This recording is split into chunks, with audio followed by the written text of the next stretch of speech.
Good evening. I'm Pat, retired chef and journalist. Tonight, this is a thing I ate a lot in China: long beans. Now, not that easy to get long beans in Aberdeen, where I live. So I'm using a mixture of green beans, sugar snap peas. What you need is pan, the way I was taught, in a frying pan, decent amount of oil. Actually, I'm going to put a bit more in there. And unlike what a lot of us think about Chinese food, it's not all about stir frying really hot. That's on quite high just now because I just want to bring up the temperature.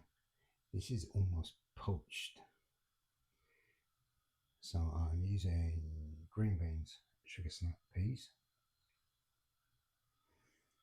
We'll get that in first.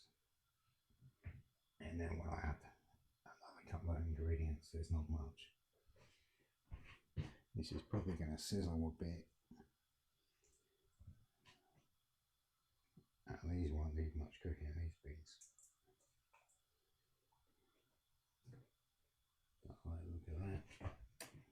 Throw that away. So I'll put some sugar snap peas in there as well.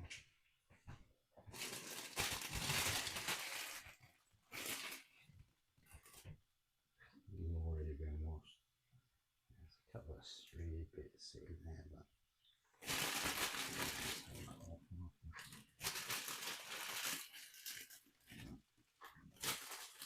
put that in.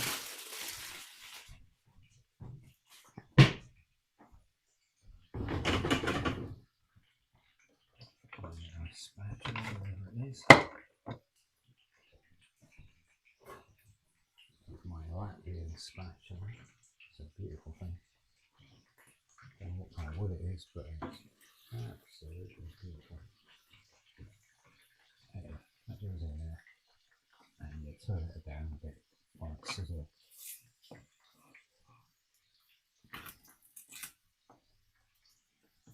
I've got 5 cloves of garlic here. 3 fat ones, 2 little ones. We don't need recipes too much. Just put in what you like. Make sure it's cooked. That's it. It's not a great deal of mystery to cooking, really, as long as you've got the basics. Yeah, we all do things differently. I'd take a couple of the bottom bit off the garlic. Give it a bit of a bang, and it usually comes out of the skin. My trusty Japanese knife. Not sure what you call this particular type of Japanese knife. It's a general purpose one, and it's good. Thing looks strong, and it looks pretty. It's got some etchings on it. I first learned this recipe in Shaoyang. That's the main place I lived when I spent my year in China. When I was working there teaching English. I met this student called May. She was 19 at the time, and she was working in McDonald's while also studying English at the university there. And I used to go there sometimes because there wasn't really anywhere to get a cup of coffee in Shaoyang. It really was like a 5th tier city. 700 or 1,000 people in the city. I was one of 10 foreigners in there. We were a bit of a curiosity. And I used to, there was still a McDonald's on. There was also a KFC. That was about it. I used to go to McDonald's just to have a cup of coffee because it was really hard to get a cup of coffee in that part of China. It was McDonald's coffee. It wasn't great, but I could have a coffee. Never been a fan of their food, but I used to have their chicken sandwiches as well. Which, by the way, in China, their chicken burgers were always made out of thigh meat, not breast. But there you go. Anyway, I was sitting there with my coffee and my chicken burger one afternoon, and this girl just plonked herself in her McDonald's uniform.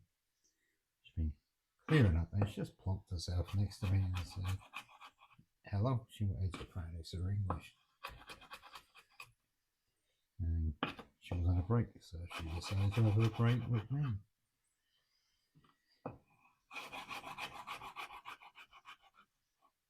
So we talked a bit. She was actually from Guangzhou, which is actually in the Canton region of mainland China. And we had a bit of a chat, exchange phone numbers, and she asked if we could meet up so she could practice her English a bit. Offered to help me, which was really great. Like, just to be able to just negotiate a place and buy stuff, not get ripped off as a foreigner, and for her to be able to interpret for me. Yeah, like even like she helped me buy a pair of jeans and some other stuff, and it was just really helpful. She came round my flat one night with her friend and doing some cooking, and she wanted to learn how to make an Indian curry, and I showed her how to do that. And she made this as a side dish. It worked perfectly with it. And this is the way she did the garlic. She did it in strips. And God, she was so careful how she cooked it. Very much about that. Break out that garlic and get it in there. But again, it's very much poached. You know, we don't want overcooked beans here, and it's about flavouring the oil with the garlic.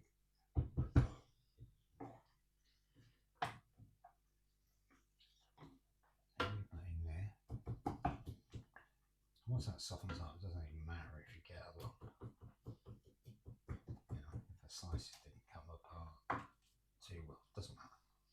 You're flavouring the oil, and that's really important in a lot of different types of cooking.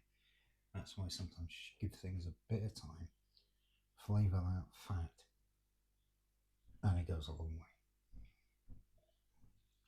And I'm going to put some salt in this.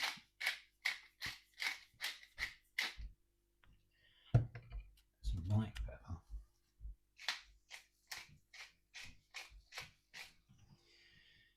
I'll use a bit of this Sichuan pepper I have here. It's not actually that authentic. That's what happens when you buy things from in the Maastricht area of Aberdeen. But it's alright, it's not like real Sichuan pepper. Not that easy to get in the UK unless you go to somewhere like Liverpool, London. Newcastle and Sunderland is quite good for authentic Chinese stuff as well. I must get some. Yeah, you don't need to do much more with this.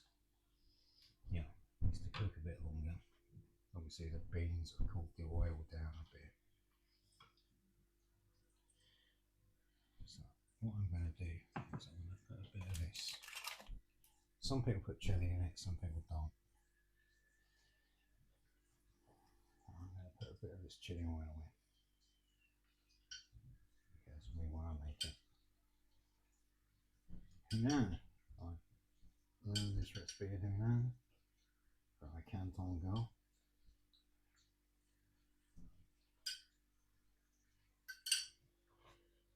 And in that part of China they use a lot of chili. Where May is from, the food tends to be quite a lot sweeter. She's really clever. She was going to be an English teacher. Her English was great. But she wanted to learn more about like Western culture and stuff, and ask a lot of questions about that. always really interesting to speak to someone who's curious. And it's just from a country where they don't know how things are.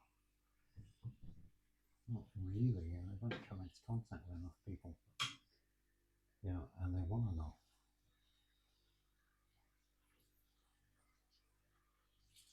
She was asking me, why is it true West to shower in the morning and not at night? Why'd you do that? We always shower at night. And I was saying, well, it's so you can be fresh when you go to work in the morning. And she was saying, but doesn't that make your bed dirty? If you go to bed dirty, makes your sheets are dirty and you have to do more washing. Which is a very good point. Anyway, lovely girl. I wouldn't knock her. One of the things I found with some of the other followers in China was the German guy I worked with, especially South Africa. The German was he didn't understand the friendliness and the innocence of people say, I want to be your friend, I want to spend some time with you, I want to speak to you, I want to practice my English. Have you a couple of these guys? They seem to think these girls were coming on to them and saw it as a badge. And it wasn't about that. There's a certain openness, especially with young Chinese people. They just want to know stuff. They just want to. They want to learn. They're curious, and they take it as face value. I can be a friend with a man. And mainly because people from close families, close to their dads, their uncles, their cousins, and can be close. And there's not any hint of anything romantic or sexual. And you have to take it at face value, and that's what it really is. Some of these other guys I knew, they thought other things about girls that were friendly, and it's totally wrong, and it's really something foreigners go to China should learn about, because it's not nice. You're a guest in their country, and you shouldn't think like that, because you're a guest and you need to fit in with what other people are doing, and not think every woman is some kind of potential romantic tryst even, or a twist. Right, put some sherry vinegar on that. Let's just go in. And that's walnut on it. Needed some. Put a drop of sesame oil in this. Not necessarily what you have, but I like the flavour. I'm going to put a little bit of this rice wine in it. You don't need much of this. That's all. And don't drink it. Bloody hell, don't drink it. It's like you have old granny sherry that's been in a cocktail cabinet for 40 years. You don't drink this stuff. I've never tried. I maybe will if I get desperate. But I want the coffee just now.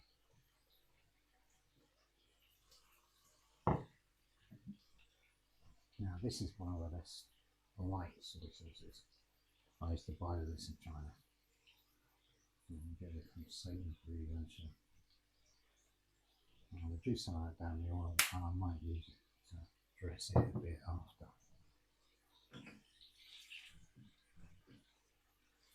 Now this is strong, understated. I'm not going to cook that for much longer because I don't want to lose the colour of the beans.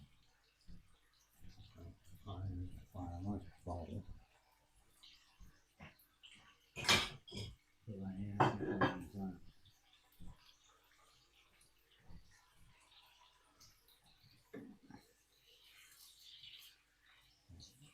Fry that off a little bit more. Right. Now this is just a perfect side dish that we have in so many places. Now The great thing is about this kind of stuff, it can really help you get out some carb if you're worried about that kind of thing, because it's got a texture and it's filling. And obviously there's all the good stuff that comes out of anything green you eat, really.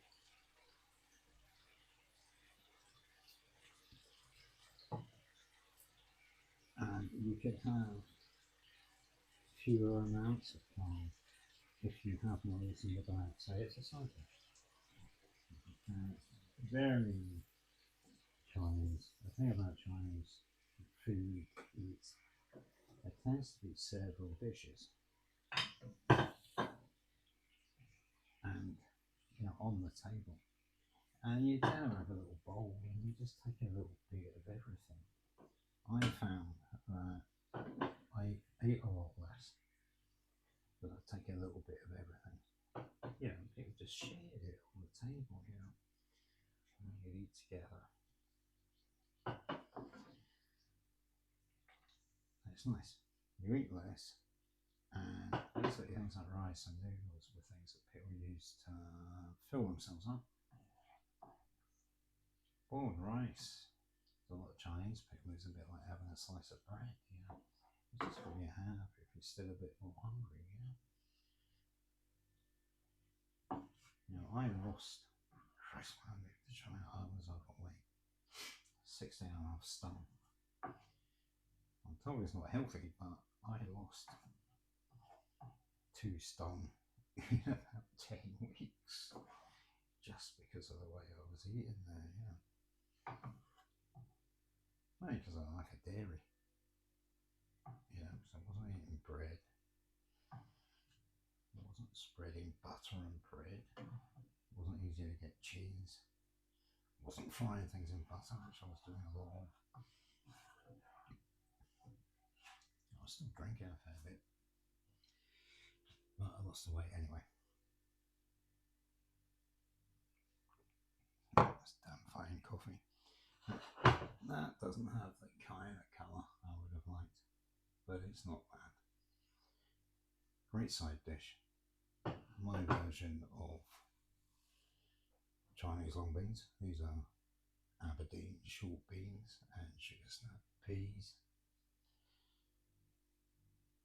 If you like this and you want to learn some more, like and subscribe. I'm going to be doing a lot more of this. Very much about how vegetables can be interesting and why us men in our 50s, really, we should be eating more and more of this stuff. It's not boring and it's also filling. So, until next time.